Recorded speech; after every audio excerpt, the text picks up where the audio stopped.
Reuters reported last week that Nissan and Mazda joined together to try to take back ground in China. They say that foreign players like Nissan have lost market share in China as local manufacturers like BYD have targeted younger drivers.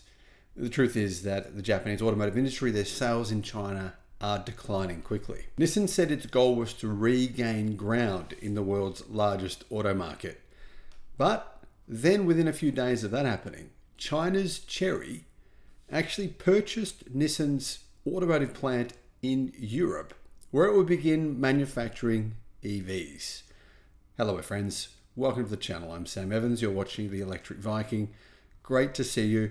Here on the channel, I'd like to chart what is really happening in the automotive industry.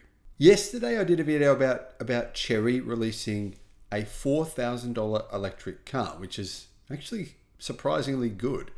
They have a really good $8,000 version as well that has 300 kilometers of range.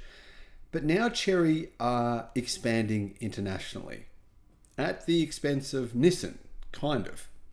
Chery will start assembling models in a factory currently occupied by Nissan. Well, actually, Nissan used to be there and they've just left. Chery is going to begin assembling vehicles in Europe for the first time, and it will use a plant in Barcelona in Spain that was shut down by Nissan in 2021 after the company decided that going after the European market share wasn't really a big priority for it. Why? Well, because China is much more important.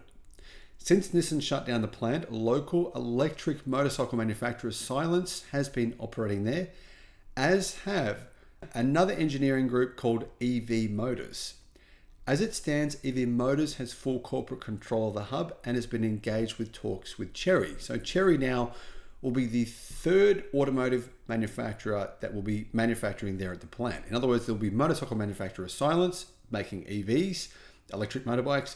There'll be the company called EV Motors, and then Chery assembling Chinese manufactured electric vehicle. Now, EV Motors will continue to operate out of the factory, and they'll apparently ink a production and commercial deal with Chery to produce their Ebro branded pickups and electric vans. The regional government of Catalonia in Spain is sending business officials to China this week to speak with Chery executives. Now, it is possible the Spanish government is actually providing some incentives to Chery to set up business there. Apparently, they have invited companies to request a total of $1.8 billion in loans and grants for electric vehicle production in the country. Nissan has shown no interest. Chinese automakers have said, well, yeah, that sounds good. We're interested. Can we do it? It's not yet clear which models Chery will manufacture in Europe, but it appears as though it is specifically for EV production. The Chinese car maker is known to be in talks as well with the Italian government and had considered setting up its European base in Italy. An industry source recently told Automotive News that Chery remains in contact with authorities in Italy, but it apparently appears as though it might have production in both Spain and in Italy.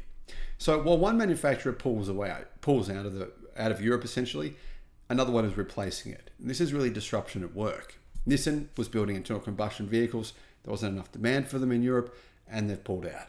Chery, who are actually now going to be selling electric cars in Australia and many other countries such as Southeast Asia, they said, well, we're here. Basically Chery are going to be a budget EV manufacturer. They do have some actually pretty nice electric cars. They're not cheap products in terms of they're not cheap and nasty, but they are very, very affordable in China. Italy is eager to boost its car building output to roughly 1.3 million units from less than 800,000. Stellantis will play an important role in increasing car production in the country. But apparently, Italy has spoken to Tesla, Great Wall, and BYD about building electric cars there in Italy as well. Now, this is a little bit similar to the story that I spoke about when BYD took over Ford's factory in Brazil. Obviously, Ford was building internal combustion vehicles there. They left, and BYD is now assembling their electric cars in that factory in Brazil. So all across the automotive industry, things are changing, and you're probably not hearing about them all that often because, the mainstream media doesn't report about them. But the reality is here that legacy automakers are being disrupted. We're seeing more and more automotive companies build EVs, and legacy auto, they're not really moving quickly enough.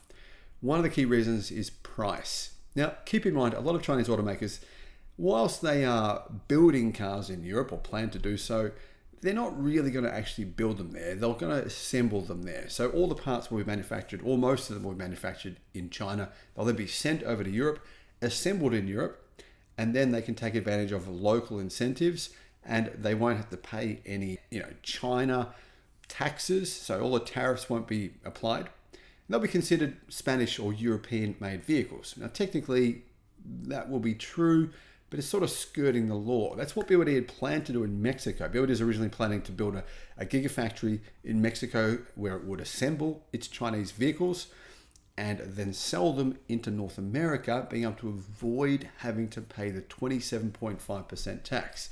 Now, it looks as though the Biden administration, and of course, if there was a Trump administration, have shut the door on that happening. Thanks for watching.